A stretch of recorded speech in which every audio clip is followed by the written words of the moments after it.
Hi, I'm Evan Cohen. I'm General Manager of FourSquare. We're a New York City-based company that ask how many people are using FourSquare. What's that? Ask how many people know who I was you going to get how many people are using FourSquare? Do we have any users in that? Ah, good. By the end of my talk, everyone will be. We build mobile applications that help people use their cities and their worlds better. We sometimes think about ourselves as a social utility based on social networking and creating dynamics. So I'm going to explain what all that means in a moment. But let me start with an anecdote. On the way over here to Barcelona, I'm based in New York City. I stopped in Cologne for Saturday night. I have some friends there. There's crazy carnival season going on there now, and I have some friends the whole night at bar hopping. We're trying to coordinate meeting up with a dozen different people each sort of hour and move on to have drinks with other groups of friends in this big festival city atmosphere. And none of my friends are there. We're using FourSquare. FourSquare does work in Germany, but we don't have a large user base there yet. And instead, they were trying to connect and arrange and make plans with friends using old style or existing technology, which meant a lot of voicemails and texting and trying to coordinate with 5 different groups and all these mistexts and back and forth. And it was incredibly frustrating and a bit inefficient. We mixed up plans and we didn't meet everyone we wanted to.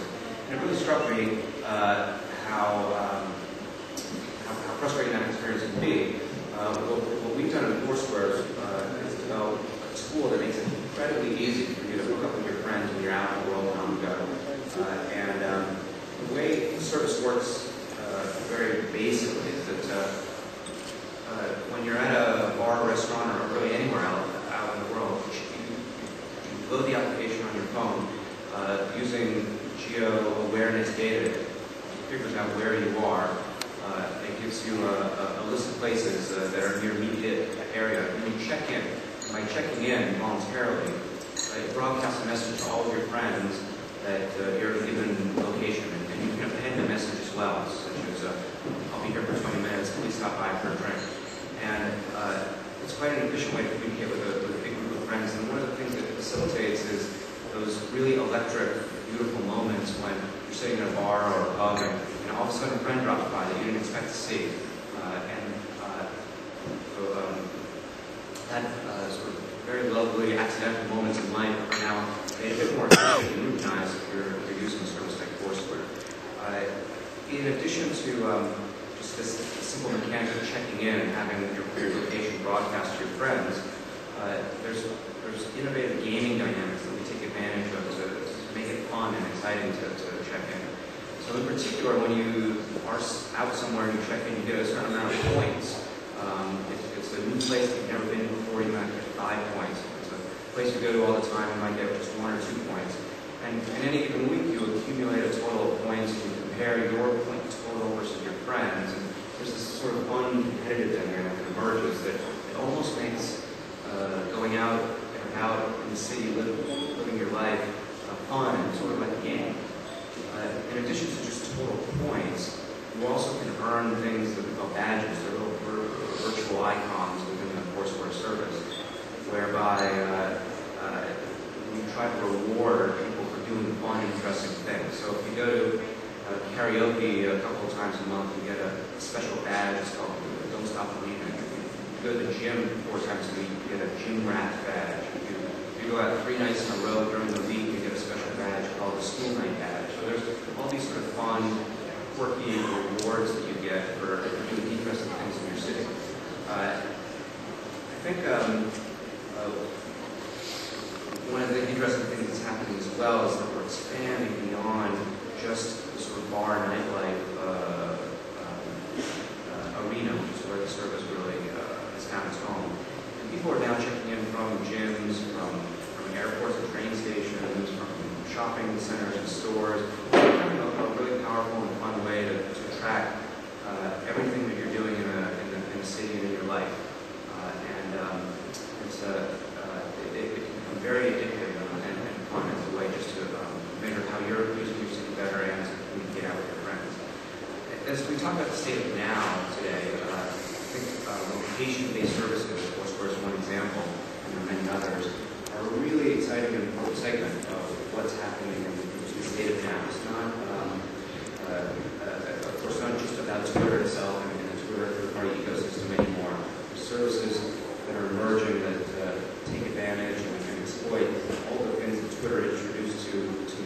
conceptually, things like real-time updates, social short-form messaging. All these kind of things are all the more powerful when applied in new and specific contexts. So sometimes I think about FourSquare and our competitors as a verticalized Twitter experience. It's all the things that make Twitter so magical and dynamic and energetic and electric that apply to a very specific topic area of going out, using your city. And I think that's one of the reasons why it's a very powerful and exciting trend, this whole area of location-based services. Another thing that's sort of profound about location-based services as a category is this idea that we're taking online services or digital services and making them influence real-world behavior. There's an incredible value, of course, it's happened online with the communication tools and how you do information dissemination and how you consume media. All these things are incredible, but a lot of it is, of course, sitting in front of your computer at home, engaging in that experience. And what's exciting about location-based services is they sort of bring all this magic and power and efficiency of digital communications and they affect how you actually live your life in the real world. So we're seeing a lot of energy around that idea that the real world is influenced by digital. The other thing I'll say about our category, location-based services, as a reason why I think it's particularly exciting example of what's happening in the state of now, is that there's a sort of a native or embedded business model in there, and that's great because it means that the companies that successfully compete here will have a sustainable way to sustain business long term. And what I'm referring to is that we offer a really unique opportunity for venues, for stores, for bars, for restaurants to communicate and advertise to users when they're out in the city and out on the go. One day we'll be able to achieve this vision of walking by the Starbucks and getting a coupon on your phone because it knows where you are and saying, hey, if you come in the next 20 minutes, you get 20% off. We're not literally doing those things yet, but we're on the way. And those kind of location-based advertising services are core to the kind of service that we provide. And I raised it as an interesting point because a lot of incredibly exciting web or digital ideas don't necessarily have a very clear way of how they're going to make money. Right? We're operating in a space where there's real value we can deliver local advertisers. I've mentioned FourSquare a bunch of times as an example. It's not the only one in the market now. We have a number of great competitors who all Bright, Kite, Oops, Yelp, probably Twitter itself, and Facebook will get into this space. So while I've used FourSquare as an illustration, I'm really trying to communicate how exciting and broad this is as a category of location-based services. And I think over the next 6 to 12 months, I know over the next 6 to 12 months, we'll be in the industry, we'll hear more and more about these things as some of the big guys get involved and start introducing similar types of services. We're going to see a very intense and dynamic competitive landscape. Of course, from my point of view, we hope and expect that FourSquare will remain an innovator and a leader here, but we're excited to also see other people jumping in and improving the quality of these services overall. I'm happy to take a couple of questions, a minute or two, and/or I'll be around afterwards to chat. Please. What prevents you from scaling up globally immediately? Why start only from small locations and then expand out? The question was about globalization and what's preventing us from going global quite quickly.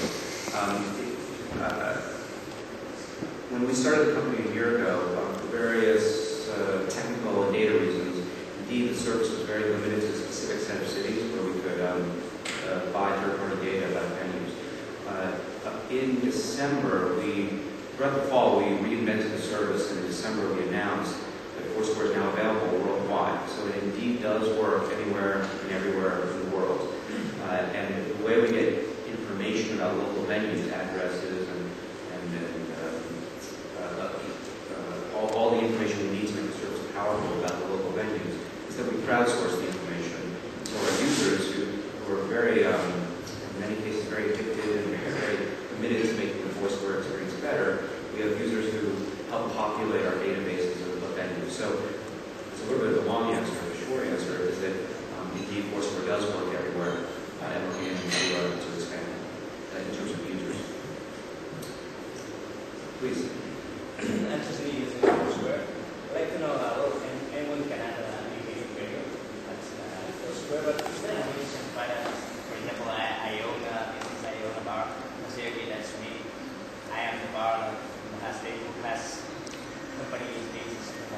Yep.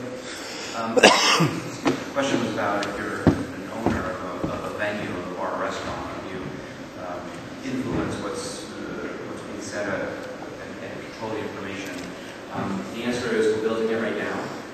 We're going to introduce a system that we call Claim Your Venue, where we have a set of tools for bar owners and restaurant owners and every type of restaurant venue owner to make their information on FourSquare official.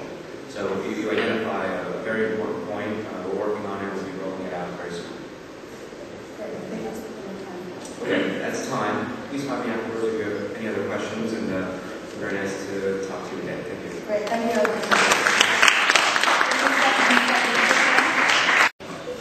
This is the social media guide. We do a lot of things about mobile, Web 2.0, social media. But also, before I get more into that, I'm going to tell you who I am. On Twitter, I have many different avatars. And for a long time, I had Patrick Bateman, or Christian Bale from American Psycho.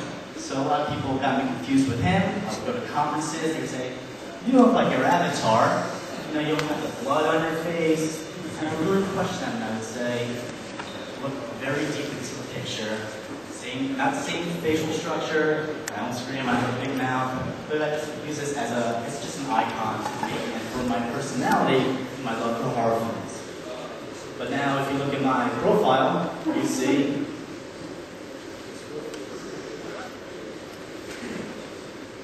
I point at you, and I'm telling you every day that you are great, and this is what we're doing, and we're all engaging this together. So now look at this is what I have. Now, I'm going to get back to the basics. I am, like I said, the Director of Business Development and Events for Mashable, Social Media Guide. This is our 24-year-old CEO. I didn't realize there were going to be a lot of men in the audience. This is really for the ladies. Let's get a look. But here he is. This is Pete Cashmore, our 24-year-old CEO. Now, Mashable and how we're using Twitter is what I'm going to talk about. I'm sure many of you do follow Mashable on Twitter. You write about news on Web 2.0, social media, mobile technology, geolocation. So really what we're doing is we're talking about the now. We're trying to deliver the information as soon as we receive it, and we are providing it through different outlets such as Facebook. Now we're using Google Buzz. Twitter has been very powerful for Mashable and how we share information and also how we receive information. Same goes for other news resources such as Rewrite Web, TechCrunch, Center Networks. We also have a lot of smaller blogs. But really, we've been using Twitter, and also if you look at Pete's profile, which is at Mashable, we provide all the hottest Twitter tips. We have a Twitter guidebook. Because really, we want to be able to connect to people as soon as possible. If we break news, boom, Twitter automatically. It's on Facebook and everywhere else. So really, we're doing these things to help you understand what's going on in the world as soon as it happens. And also, here's a quote. Like I said, I'm a horror freak here. So I said, it's always the same and it's always different. Now, here's a quote from Henry Portrait, the serial killer, one of my favorite movies. And what it is, this quote is very much open to interpretation. We are receiving the news like we did 10 years ago. We have newspapers, we did have the internet, so we see the latest headlines maybe on Yahoo, Prodigy, AOL. But how are we receiving this information? We're receiving it immediately when it happens. We learned about in New York, this AJ we learned about a plane crashing in the Hudson River. As soon as it happened, there was someone on the scene with their phone camera, they took a twin pin, uploaded it immediately. And we've had I lived in that area. It was amazing to find out immediately as it happened. Something happened, like a plane crashed, everyone survived.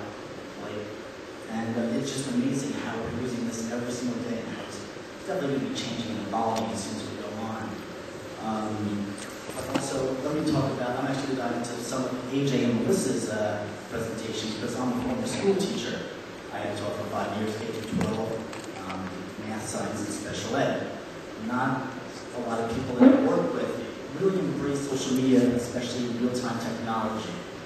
It's frowned upon. People do not take it seriously. They feel it's just a waste of time. And they don't want me to waste my time in my classroom. It's amazing how now every day we're learning about how they're using their classroom, which is fantastic, and big kudos right there. But how 4 years ago they looked at me and said, "Brett, don't waste your time. People don't care about this technology. The students don't care about it." And this was middle school and high school. They don't care about it. And don't waste time. Just focus upon what you need to do and improve it. So of course, what I used to do anyway, I would go against the rules and say, you know what, these students need to know this information, and just learn about it now. So the real-time information that I used to use was weather maps. So I was a sixth grade science teacher. We learned about weather. We want to know what's happening in the world, where, when, and what's going to happen after. So we would use different flash tools. We would use at the time, which was really popular, Friendster and Facebook, Friendster and MySpace, excuse me. And it's amazing now how we have different Blackboard programs for colleges, because I also manage the MBA program for the University of New York, along with Nashville.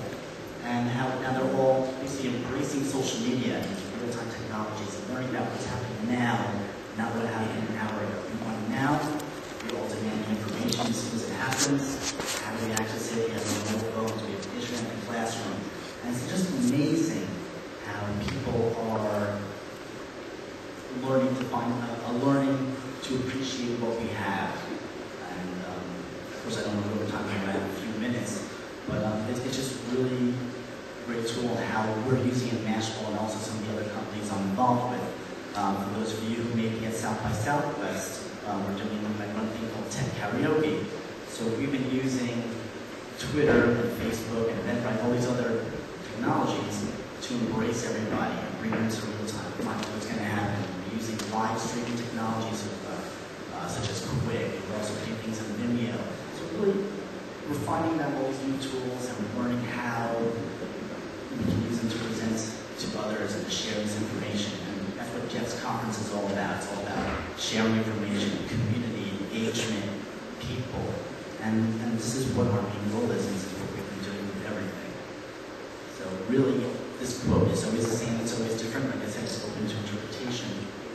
But we're, like I said, we're receiving this information, how's it going to change, and how are we thinking it's going to change. So of course, I'd like to, again, leave that up to you, and we can always talk about it after we're sitting down. And also, I might have a few minutes for questions. Jeff, do you have time for questions? Yeah, sure. You can humor me. I can sing for you. I'm a little nervous. Events all over. Like, how do you? That's actually a good question. When we did our Nashville summer tour in 2008, we used a company called EventView. And really what it was, we were allowing people to follow one of our Twitter accounts to connect with, and then what it would do is it would find out who else is attending the event in that local area, where it would be held, whatever city we were in, people would be able to share photos, they would share these videos they put online, and we would actually retweet that account, whatever our screen name was, and say, okay, so retweet AJ Leon, I just shared a video from our Nashville, Chicago stop, here it is with the link. So really that's how we've been embracing and communicating with others in all these different cities.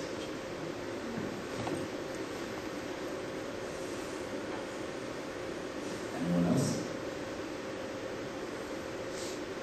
Well, I do thank you for your time this morning, and I hope everyone enjoys Mobile World Congress. I don't have any 3D video for this afternoon.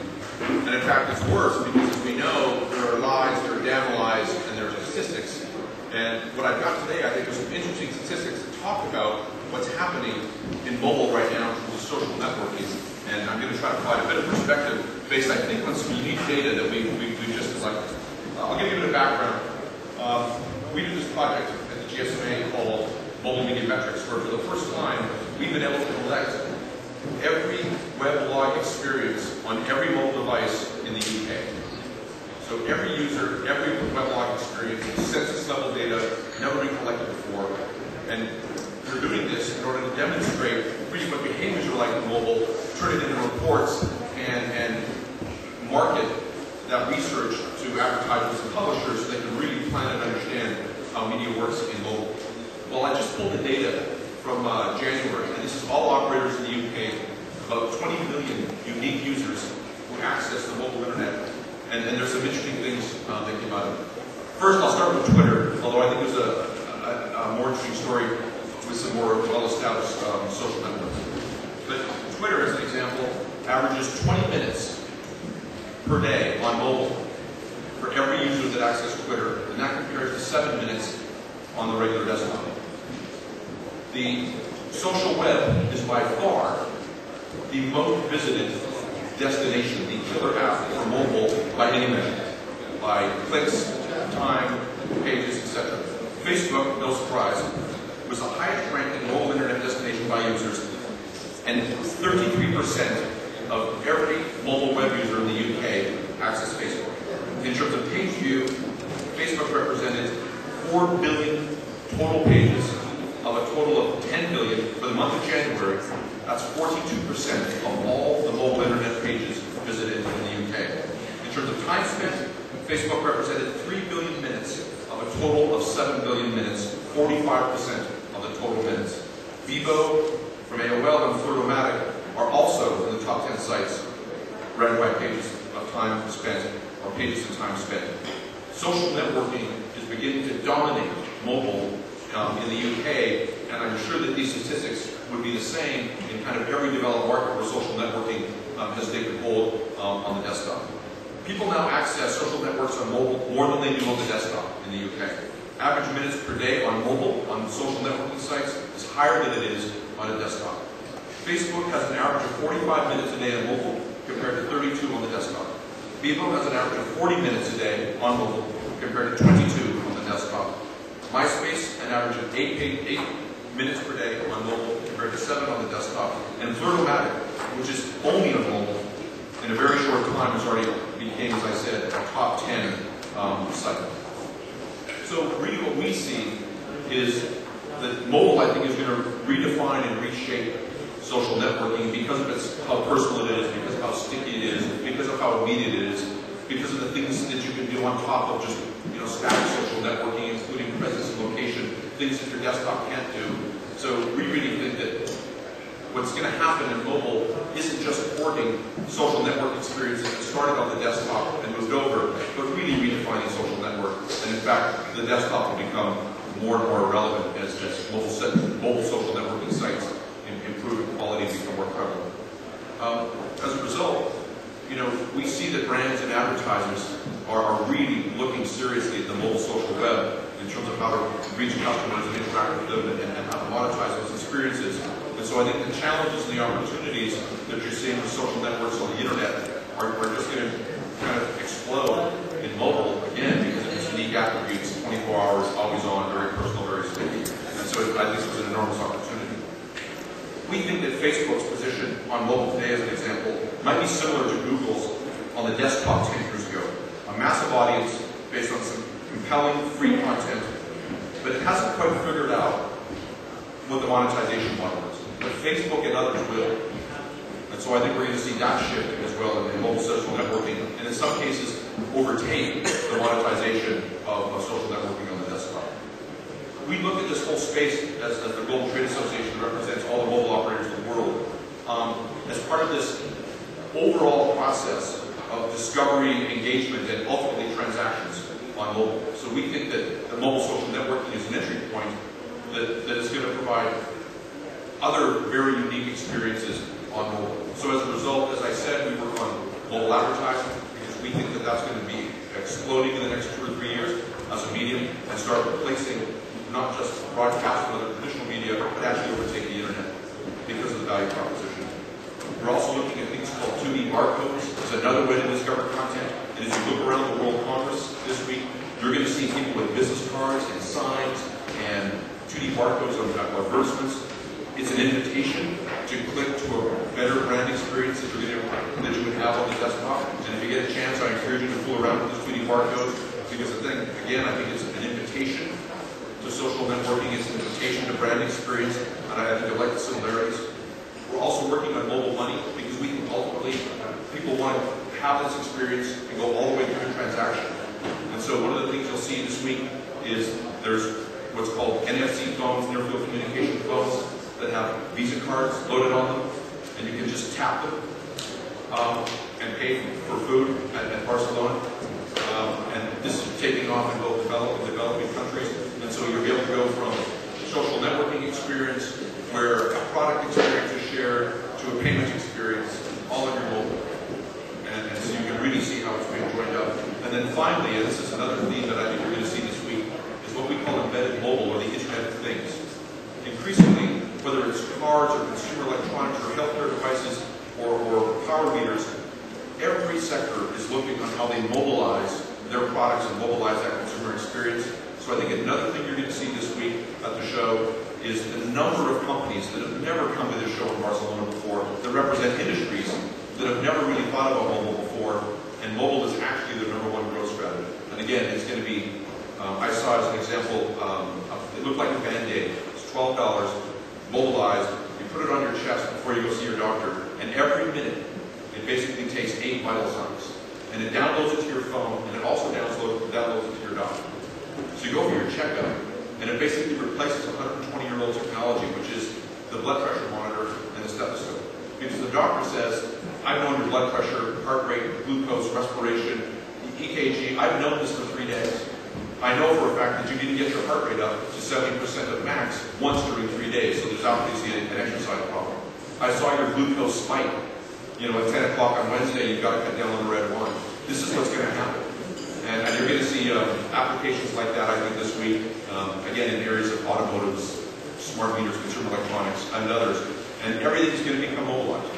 And so if you extend social networking to this broad mobile consumer experience that includes all these connected devices that you control, I think the future's pretty cool. And it'll probably help us redefine a little bit what we think of as mobile social network.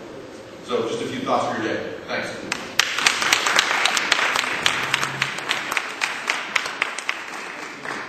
Digital brand management. What's really wrong with the traditional brand management system is three or four things. One is the wrong focus. Brand management in the digital world is really not about corporate communications or about marketing. It's really about business, about how your business is connected to the world. Two is the wrong structure. You know, most businesses have separate their customer service and marketing wings, but actually in the digital world, they have to come together and meld into one. Three is the wrong speed. Most corporations think that they respond to them in weeks, it's good, but here in this world, we're used to a response in hours. And four, it's a wrong support system that's out there. The advertising firms, the brand management firms you work with are split into creative and media, which is ridiculous. There's no cost between. As a result, you know, something like Twitter or Facebook doesn't fall anywhere in these pies. So really, this is a really wrong construct for the digital age. So before we get to the right way, I mean, I really want to change your thinking if you're in brand management, in terms of how you think about managing your brand in this world. Once upon a time, you used to have 3-year product life cycles, and marketing isn't that place anymore. It's really a place where your brand is always in beta. Your brand is always being redefined, your brand is always being tested and guided all the time. Right? If your brand is always in beta, it's always being tested, always being guided. I come up with this analogy that makes some sort of sense. Your role as a marketing director is very different. It becomes that of an air traffic controller. There's something that's happening on the screen all the time, 24/7. You're looking at campaigns moving in front of you in real time. And these campaigns have to be managed. It's not really something that ever stops. It's a 24-hour job. And if you are this new real-time brand manager, there are 5 or 10 things I'd like to tell you that are going to become part of your life. I think one, the new brand manager in this age listens harder. Most people think that putting the Google alert is enough to be able to track the chatter about your brand. We should tell you from experience that typically Google alert picks up 1% of the chatter about your brand out there. Typically, the amount of chatter is at least 200 times the actual stuff that you pick up on Google alert. So we've got systems that are built to take advantage of that and find that. Two, you really need to separate, figure out what is the decoy, what's the real thing that you need to respond to. A few months ago when we presented, we thought that the ratio of noise to signal was 80%. We actually think it's more. Over 90% of all mentions can be ignored. In some cases, 92 to 93% of the mentions can be ignored. So 7-8% of the mentions that we need to track down and be able to respond to very quickly. 3, you will educate the company behind it. You just make sure that you've got every part of the company, marketing and customer service, all tied up behind you. You want to make sure that customer service and marketing is joined behind you. You want to make sure you have a workflow that follows through with each incident. And in fact, to be able to do this, what we've actually done is develop kind of a system that is able to track over 1 million mentions in real time in parallel. So the workflow that tracks it all for each brand. When you're out there, rather than first thinking, let's do a cool Facebook ad, let's do a nice LinkedIn ad, you really first must look at customer service, and then you should think outbound marketing. It's pointless doing a beautiful outbound marketing app when you really fail at customer service. Get your customer service, get your defensive acts right before you go out and be aggressive. So we really think first do the aspirin, first solve the problem, then the vitamin. First Twitter, then Facebook, then LinkedIn, and that's really how we work with clients and say, don't get your priorities wrong in terms of what you're doing now. The 5 new real-time brand managers is never afraid to intervene. So it's not just about tracking. Many people say, we're tracking it, but tracking isn't enough. It's really not enough to track. You need to be able to intervene, go in and state your case. Tracking solutions just by themselves are useless. Where is the response? Where is the workflow to track the response? You really need to have all the systems in place with you. The next point is that you really can't do this all alone. You need great technology, great people to be able to help you. So you have to figure out where they are. They will call center somewhere. 2, you need to figure out that you need to find the right technology. Take a look at solve the problem. We've seen enough of these tools that say, I can measure the tone of your tweets, and your negative tweets are going up, the positive are coming down. We know enough to know that they aren't really working well enough, for any of us to be happy. They give you false comfort and false certainty. Second, people alone can't do this. We've seen people try to manfully cope with Excel spreadsheets. You really can't be tracking 3,000 and 5,000 incidents a day on Excel spreadsheets. And you've seen people try to do that. You really can't do that. 3, you need to have one tone of voice, which is your brand. Are your employees the right people who can do that? If not, maybe find somebody else, maybe an outside world can represent your brand better than you can in some cases. 4, you make it all work as one. And that's really critical, where you want to make sure that you don't have separate firms, somebody else doing your Facebook, somebody else doing your Google Ads, somebody else doing Twitter, SEO, display, mobile, because it's the same consumer, stupid. And it's the same consumer as my predecessor said, probably on the same device, because that's what you're doing on your phone. That's what you're doing in laptop. You're using every single one of these other media. Right? We really believe all digital should be handled as one medium. More importantly, we think that all media will soon become digital. With the rise of the iPad, Kindle, the television going interactive, we really think it will all be digital. You really need to integrate again. If you don't integrate, you keep saying you will disintegrate. It takes a couple of things. One, you must understand it takes money. You really can't go about and say, let's find somebody, give them $1,000 a month to get this done. If you're serious about your brand, and I've seen people say, we'll spend $5,000 here, but we'll spend $200,000 on a really nice TV ad. Maybe it should be the other way around. You really can't short shoot yourself out there. You must understand it takes money, it takes scale. And there's nothing wrong with that. Twitter needs a revenue model, and I think we should be the revenue model for all of these, whether it's Facebook or Google. The advertising and the marketing community has been people who funded it. And Twitter means that it's good. It's good for Twitter to make money, it needs to make money, and it's good for us to be able to give it money because that's really what forms a virtuous cycle in this model. It's good for both of us, but make sure that whatever you're building is global and scalable right from day one.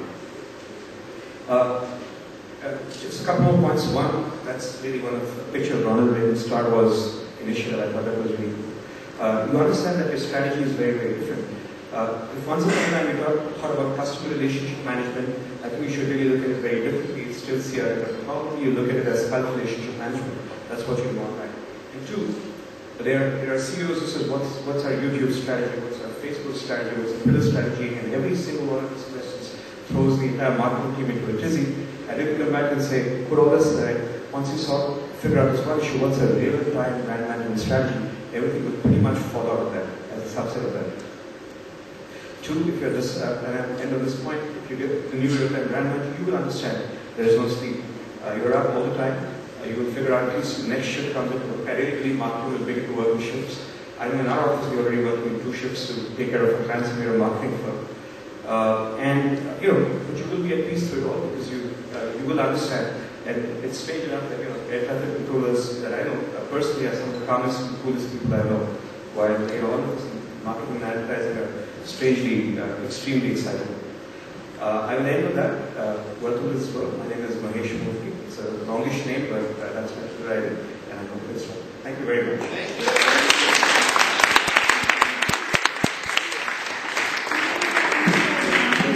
Is one of the microphone minutes?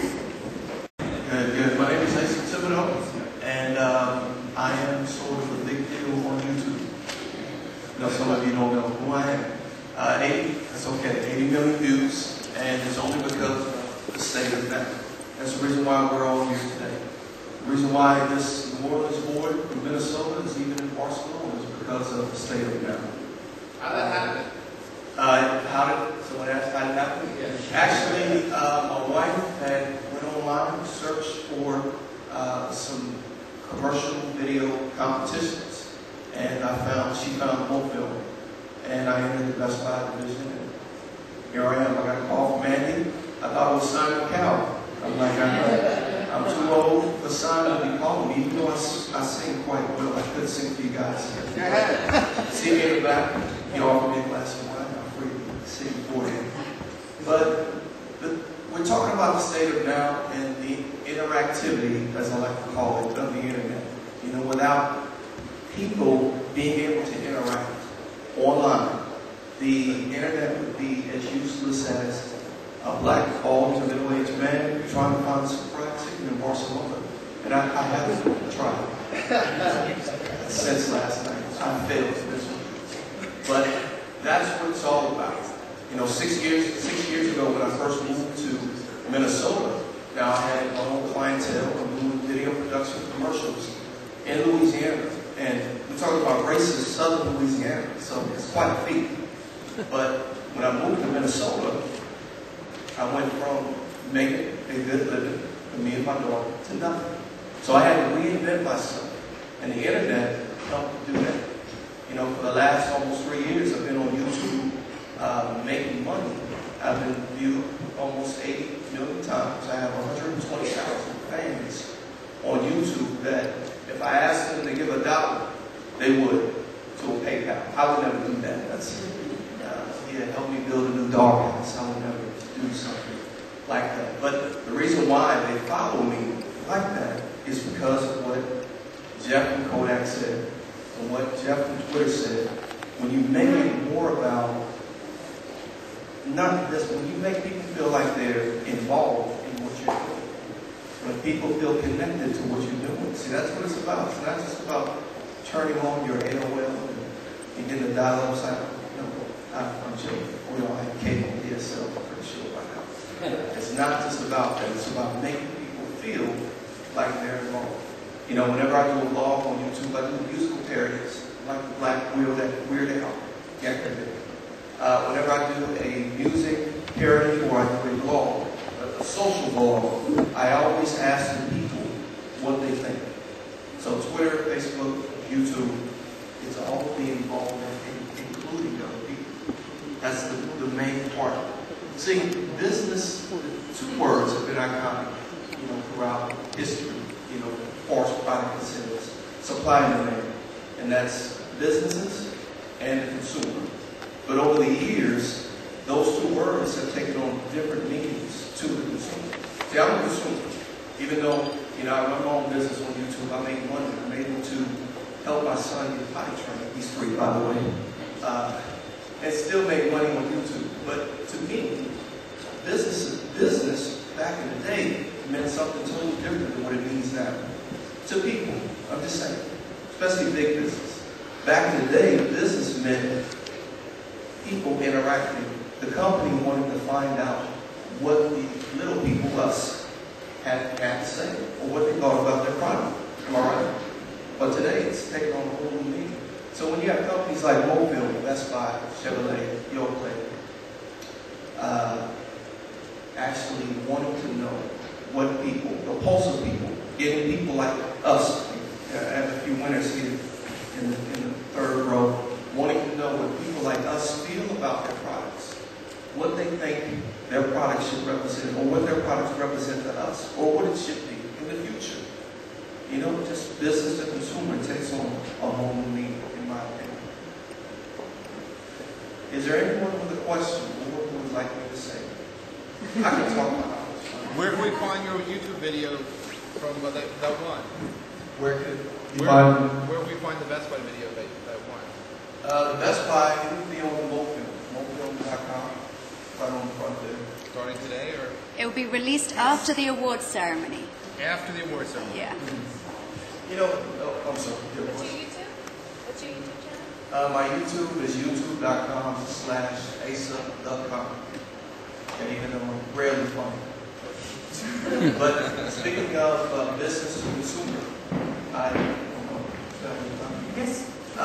the video that I won with was a testimony. You know, my wife and I were in Best Buy all the time. Every time I'm in Best Buy, I'm actually begging her to buy me a PS3. You know, I'm able to get one because of both film and gift card. No clap for that?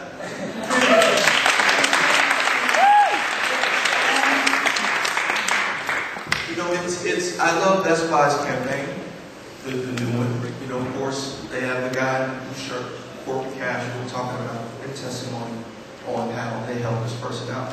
But to me, we all know Best Buy, the workers there, the people that work there are very friendly and very helpful. We all know this. You know, so I wanted to take a different turn. So what I did is we bought a laptop for my wife's father, my father-in-law. And he doesn't know much about the internet. So the commercial basically showed our testimonial on how we got Dad connected.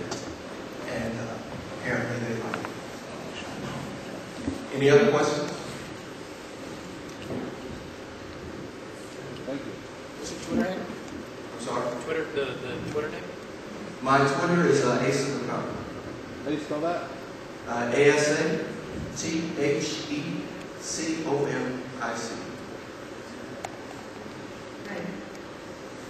Awesome. Thank you very much. Thank you.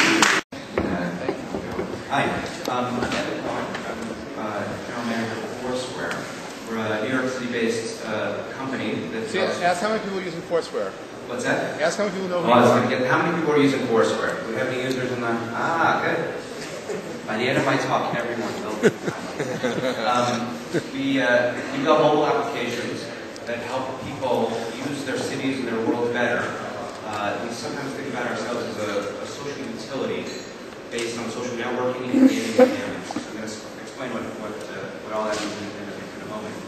But let me start with an anecdote. On the way over here to Barcelona, I'm based in New York City. I stopped in Cologne for Saturday night. I have some friends there. There's a crazy carnival season going on there now, and I have some friends. The whole night is bar hopping. We're trying to coordinate meeting up with a dozen different people each sort of hour. You move on to have drinks with other groups of friends in this big festival city atmosphere. And none of my friends are there. We're using FourSquare. FourSquare does work in Germany, but we don't have a large user base there yet. And instead, they were trying to connect and arrange and make plans with friends using old style or existing technology, which meant a lot of voicemails and texting and trying to coordinate with 5 different groups and all these missed texts and back and forth. And it was incredibly frustrating and a bit inefficient. We mixed up plans and we didn't meet everyone we wanted to. And it really struck me how frustrating that experience can be. What we've done in FourSquare is develop a tool that makes it incredibly easy for you to hook up with your friends when you're out in the world and on the go. The way the service works very basically is that when you're at a bar, restaurant, or really anywhere out in the world, you load the application on your phone using geo-awareness data. It figures out where you are. It gives you a list of places that are in your immediate area. And you check in. By checking in voluntarily, you broadcast a message to all of your friends that you're at a given location. And you can append a message as well, such as, I'll be here for 20 minutes, please stop by for a drink. And it's quite an efficient way to communicate with a big group of friends. And one of the things that facilitates is those really electric, beautiful moments when you're sitting in a bar or a pub and all of a sudden a friend drops by that you didn't expect to see. That sort of very lovely accidental moments in life are now made a bit more efficient and routinized if you're using a service like FourSquare. In addition to just this simple mechanic of checking in and having your location broadcast to your friends, there's innovative gaming dynamics that we take advantage of to make it fun and exciting to check in. So in particular, when you are out somewhere and you check in, you get a certain amount of points. It's a new place that you've never been before. You might get 5 place you go to all the time, you might get just 1 or 2 points. And in any given week, you accumulate a total of points, and you compare your point total versus your friends. And there's this sort of fun competitive dynamic that emerges that it almost makes going out and about in the city, living your life, fun and sort of like a game. In addition to just total points, you also can earn things that we call badges. They're little virtual icons within the FourSquare service, whereby we try to reward people for doing fun, interesting things. So if you go to karaoke a couple of times a month, you get a special badge. It's called Don't Stop Believing. If you go to the gym 4 times a week, you get a gym rat badge. If you go out 3 nights in a row during the week, you get a special badge called the school night badge. So there's all these sort of fun, quirky rewards that you get for doing interesting things in your city. I think one of the interesting things that's happening as well is that we're expanding beyond just the sort of bar nightlife arena, which is where the service really has found its home. And people are now checking in from gyms, from airports and train stations, from shopping centers and stores. Having a really powerful and fun way to track everything that you're doing in a city and in your life. It can become very addictive and fun as a way just to measure how you're using your city better and to communicate out with your friends. As we talk about the state of now today, I think location-based services, FourSquare is one example, and there are many others, are a really exciting and important segment of what's happening in the state of now. It's not, of course, not just about Twitter itself and the Twitter third-party ecosystem anymore. There's services that are emerging that take advantage and can exploit all the things that Twitter introduced to market conceptually, things like real-time updates, social short-form messaging. All these kind of things are all more powerful and applied in new and specific contexts. So sometimes I think about FourSquare and our competitors as a verticalized Twitter experience. It's all the things that make Twitter so magical and dynamic and energetic and electric that apply to a very specific topic area, the topic area of going out, using your city. And I think that's one of the reasons why it's a very powerful and exciting trend, this whole area of location-based services. Another thing that's sort of profound about location-based services as a category is this idea that we're taking online services or digital services and making them influence real-world behavior. There's an incredible value, of course, it's happened online with the communication tools and how you do information dissemination and how you consume media. All these things are incredible, but a lot of it is, of course, sitting in front of your computer at home, engaging in that experience. And what's exciting about location-based services is they sort of bring all this magic and power and efficiency of digital communications and they affect how you actually live your life in the real world. So we're seeing a lot of energy around that idea that the real world is influenced by digital.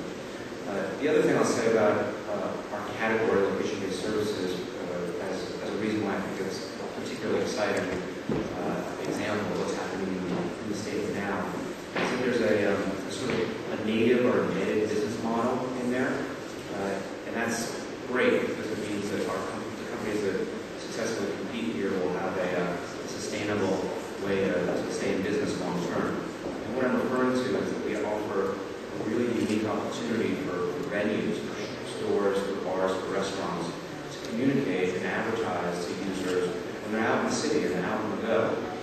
One day we'll be able to achieve this vision of walking by the Starbucks and getting a coupon on your phone because it knows where you are and saying, hey, if you come in the next 20 minutes, you get 20% off. We're not literally doing those things yet, but we're on the way. And those kind of location-based advertising services are core to the kind of service that we provide. And I raised it as an interesting point because a lot of incredibly exciting web or digital ideas don't necessarily have a very clear way of how they're going to make money. And I think we're operating in a space where there's real value we can deliver local advertisers.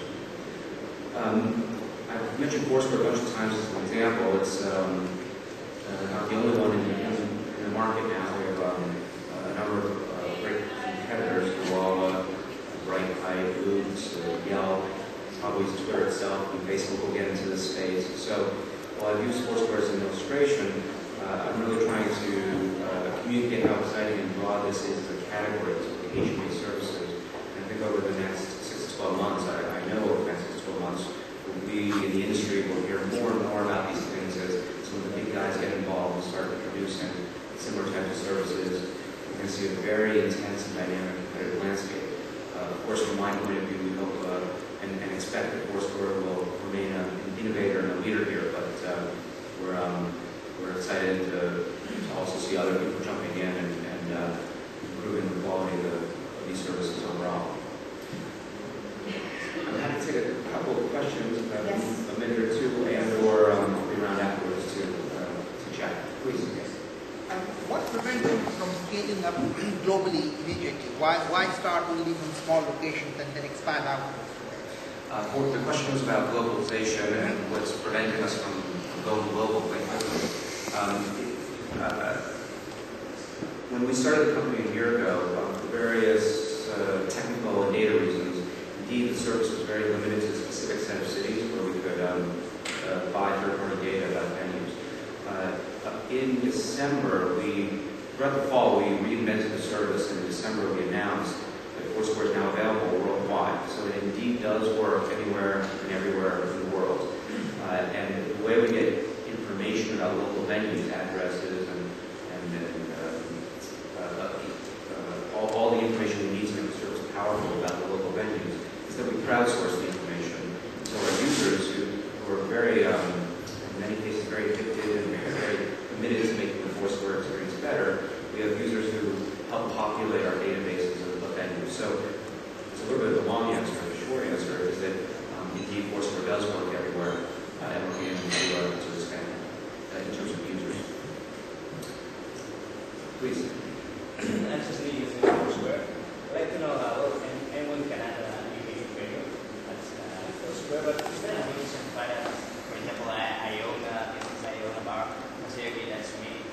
I am the bar who has Facebook, has company pages, something like that. Yep. The question was about if you're an owner of a venue, a bar, or restaurant, how you influence what's being said and control the information. The answer is we're building it right now. We're going to introduce a system that we call Claim Your Venue, where we have a set of tools for bar owners and restaurant owners and every type of restaurant venue owner to make their information on FourSquare official. So if you identify a very important point, we're working on it. We'll be rolling it out very soon. Okay, that's time. Please find me afterwards if you have any other questions, and it's very nice to talk to you again. Thank you. Great, thank you. And the reason it's important is that people started, again, coming along and telling me Twitter's going to die. Okay? In the same way as, I don't know, 4 years ago, 3 years ago, 2 years ago, I used to get told all the time, Facebook is going to die. Okay? When are people going to realize that both Twitter as well as Facebook are actually into something that all the experts don't seem to understand? Okay? It took IBM 40 years to become evil. It took Microsoft 20. It took Google 10. It took Facebook 5. It took Twitter 2.5. The problem is that the new evil ones get a hatred about them, which is quite hard to understand. You know, people really get wound up and upset. You know, Twitter is definitely going to die now with buzz. So I thought, if I'm going to make the last session in any way useful, I'm going to try and explain why in my head I think it's not going to die at all. And why it's captured something that I don't particularly care what expert thinks what happens with. Because Facebook was meant to die when it was touching 100 million guys. Its growth was, tailing off for Facebook. 300 million people later, it still seems to be there. Right? It's been written off so many times it's not funny. Well, the writing off of Twitter is probably the time to start realizing that Twitter has a right. Right? Seriously about it, right? And why has it a right? Because it's concentrating on finding newer and newer ways of bringing in things that people want to talk about. And that's all it does. Right? You've had half a day of people come in and tell me about how the different ways that Twitter gets used. And fundamentally, the real answer is Twitter gets used for people to have conversations with each other. Right? Some people are searching for things, some people are finding things, some people are publishing things, some people are reading things. Right? Some arrange to do something they think is really important, which might be, their daughter's 21st party, and somebody else says no, IT is more important. But actually, all they're doing is engaging. And one of the reasons I have a lot of time for Jeff Goldberg is because he never forgot that people talk to people. Right? Why did I join the telco? Because people talk to people. If I can try and make and help make ubiquitous, affordable communication happen at a higher quality and in more expansive ways than ever before, something of value will occur. And Twitter is one of those values. So let me look at why Twitter. The first thing I think most people don't like to mention is because it's short. Okay? It's the same reason people wrote off SMS. Who the hell wants to use an engineer's way of talking to each other? Right? Absolutely, almost free, yet, you pay through your nose for it because people know how to create artificial scarcity and when they get told not to. Right? That's called a monopoly. But the reality is that one of the reasons people really like Twitter is because it's short. And then everyone else tries to find ways of pretending to be Twitter, and they keep making the answer normal. Right? Get with the program. One of the reasons we like it is because it's short. Right? It makes it easy to deal with as a vehicle of this appalling thing called content, which allows us to have conversations. The second thing is, it's only a vehicle. Okay? You can do what you like with it. The fact that everybody is building tools to overlay on top, right? It doesn't sit down and say, I'm going to be the photo man, I'm going to be the video man, I'm going to be the email man, I'm going to be the everything man. Right? It doesn't waste any time. It just says, come in, do your thing, build something on the edge and go away. So when you start looking at how Twitter gets used, the second most valuable thing is the fact it's that open. And all the people who want to kill it forget about this openness somehow. Right? That the fact that, people came and told me, Twitter's got no chance because it loses traffic. Traffic is one of these words that, belongs to the same stupid family as content and audience. Traffic indeed, We're talking about human beings here. Who the hell thought that way? Right? Now with traffic, apparently, because Twitter allows people to access Twitter's content without going through to the Twitter website, there's a problem there somewhere. Well, I'd love to have a problem like that because what it's actually doing is reaching people. And the third and final reason that I think Twitter ain't going away is because the decision on Twitter's life or death isn't actually being made by experts, isn't actually being made by people who actually think that whether the name is Buzz or whatever else, it's going to come along and kill Twitter. It's being made by people who find new ways of using it every day. And with that, I'd like to end and open the floor up for questions. Thank you very much.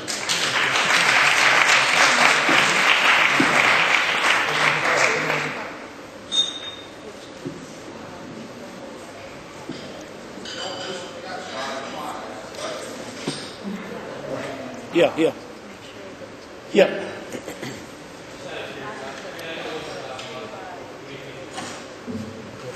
I think, I even tweeted about it today. First and foremost, I don't want someone else to solve email for me. I want them to kill it dead forever. I have no interest in email. I think that, AC should be one word replacing CC for ask cover. I think BC is an abomination that deserves somebody being shot. I do not think my life has improved ever since email began.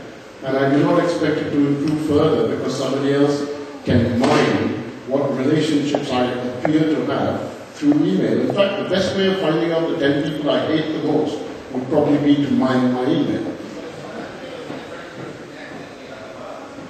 Well, the fact that I don't actually use Gmail would make it relatively difficult for Google to do something.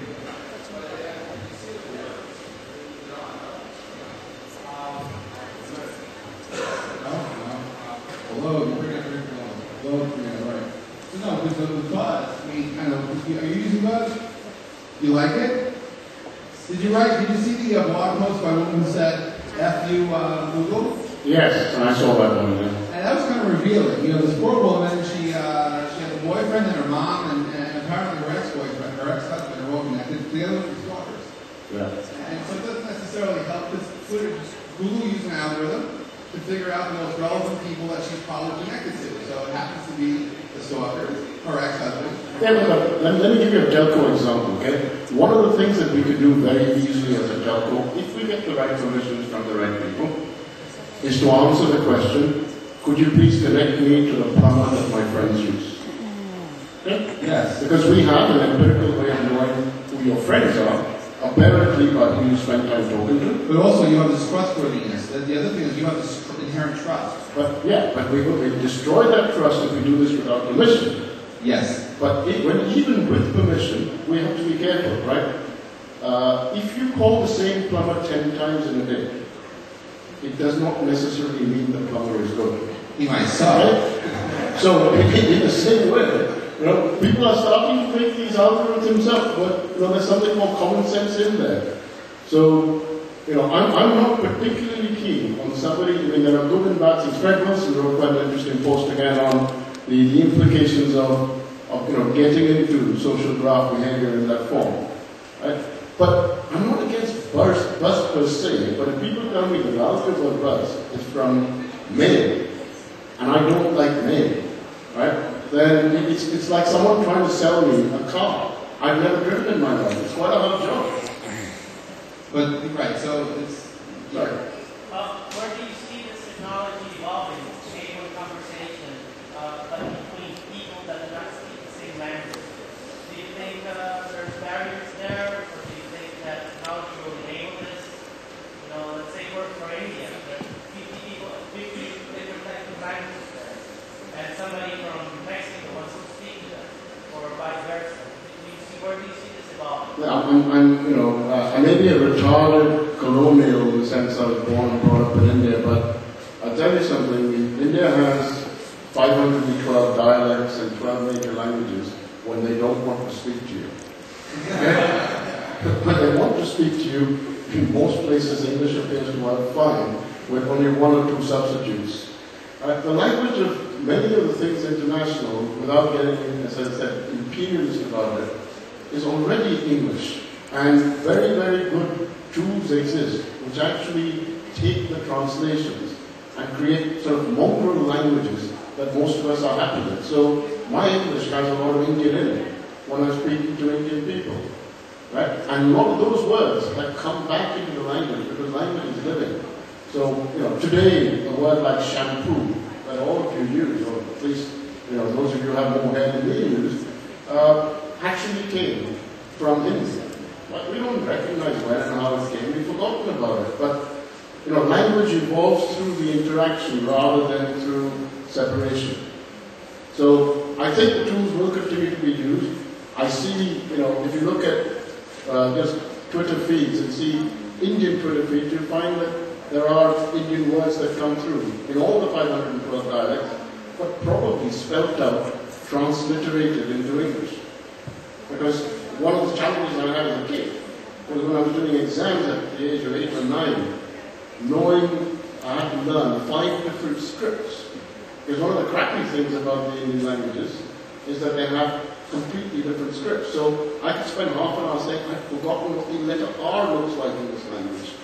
Right? You don't need an 8-year-old to know 5 different scripts. 5 languages maybe. Maybe one last question?